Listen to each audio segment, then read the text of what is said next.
Okay, we are going to apply the Loomis method to a portrait. So you are going to find a person who will sit for you for a couple of 15-minute increments, and we're going to use the Loomis method to draw them. So you are going to do a front view and a 3/4 view. We're going to explain this. Again, we talked about this in class, but a profile is when you're looking perpendicular to the person's gaze. So Ari, can you turn your head in profile so that we can see what a profile is? Okay, so this is a profile view, and then if you turn straight towards me, that's a front view, and a 3/4 view is anywhere in between those two of the profile view and the front view. The Loomis method helps to simplify the geometry that we've been learning about, and it accounts for the three-dimensional quality of the head that is structured by the skull. So the skull is represented in shapes pretty well in the Loomis method, and that helps us to be able to conceive of something in 3 dimensions, the head, the face in 3 dimensions, and then put it into a 2-dimensional drawing. All right, so we're gonna do a front view first, and you're gonna use half the paper. I don't want you to get overwhelmed with a full-size paper portrait. And this is called the ball and plane method because we start out by drawing a ball for the cranium, which is the part of the skull that holds the brain. Okay, the skull is not circular, however, so we're going to cut off the sides. We're going to cut off about 2/3 of the sides, just like we did when we made a model of a human head out of clay. And then we're going to connect these top ends of the circle, okay, and the bottom ends of the circle, and this kind of creates a square. Now, I can't show this in this view, but this is where we would make a plus sign on the side of the head and divide this in half. So in order to have a head, we need 3/3. So we're going to count this as 1/3, this is 1/3, and then we're going to extend the head down another dimension to be a third, and that's going to be our chin, okay? And this is the plane that's created on top of the ball. That's why this is called the ball and plane method. Now, as you may recall, this top line is going to be what we're going to approximate to be the hairline. This line, this next second line, is going to be where we're going to find the eyebrows, okay? And then this is going to be the base of the nose down here on this third line. And then if we divide this last section into 3 sections, 1, 2, 3, the lips are going to part right here at this top third.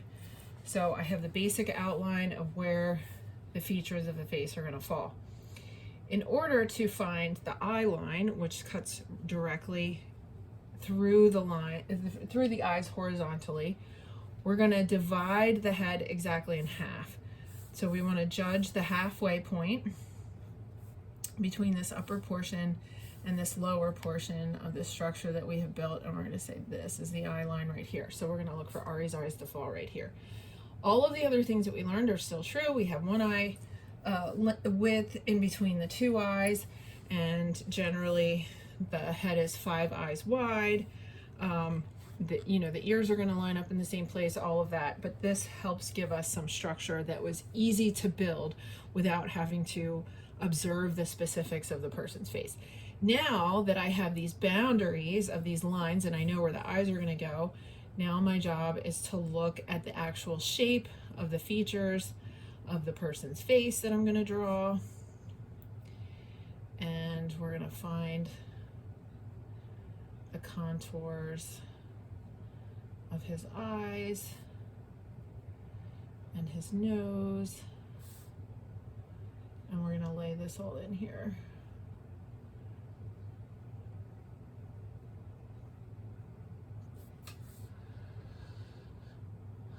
And the light and shadow that's falling on his face is going to help me find the shapes of his face. So I'm going to look at this relationship between the corner of his eye and the edge of his nose. I'm going to look at where his nostrils are in relationship to the other things that I have in here. And I'm going to look carefully at the contour of his lips.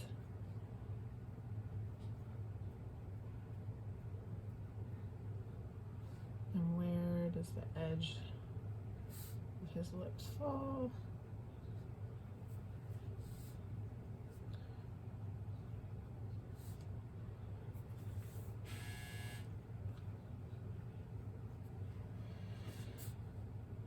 Okay, and he has the shadow underneath here. Okay, and I have him smiling, and he's really not smiling at all. But we're gonna look at the high point of the person's eyelids. How are the creases of these eyelids related to each other? Eventually, we're gonna look for the dark areas versus the light areas. How much of his iris is exposed. We could look at the negative space of the white of his eyes.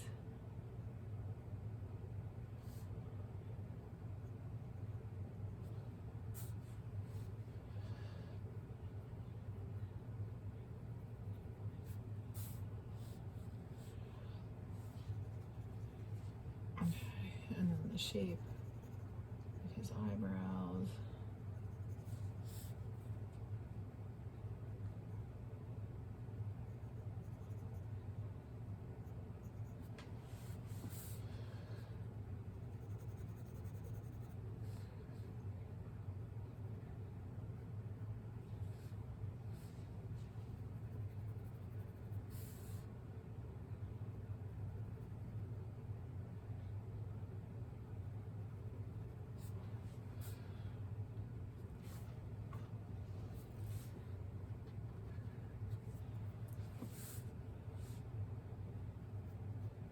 Now I'm going to look at the contour of the side of his face.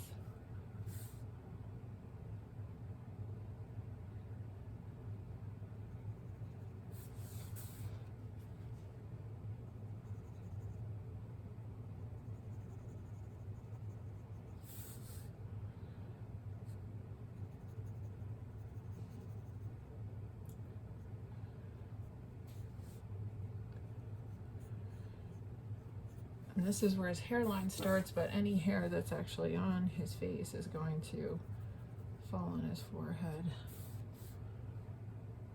Okay.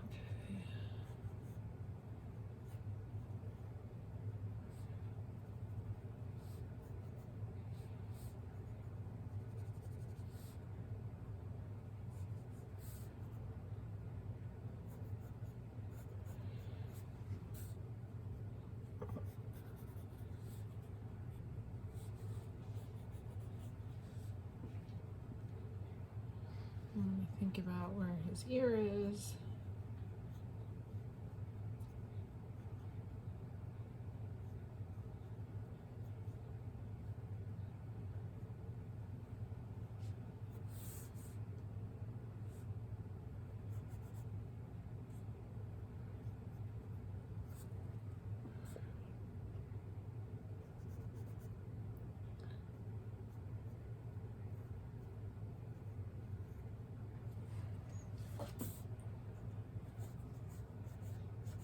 Think about the volume of his hair. How far does it stick outside his head? And we're always looking when we draw hair at where is it growing and then where is it falling.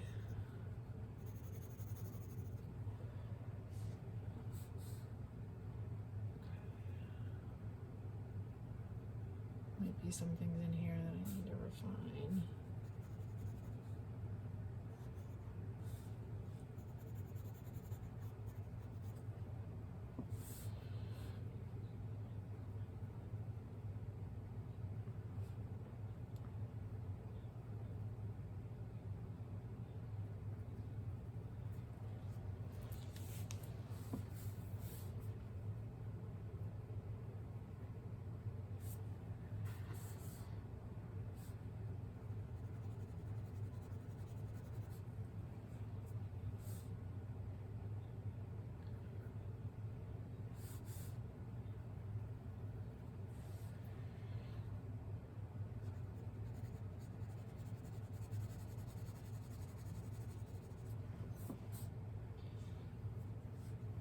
And I see things that we talked about, like a prominent Adam's apple because he's a male.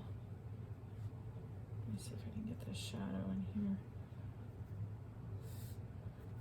It falls on his face. I'm looking at the relative value. And I don't want the head to float, so I'm going to draw part of his sweatshirt.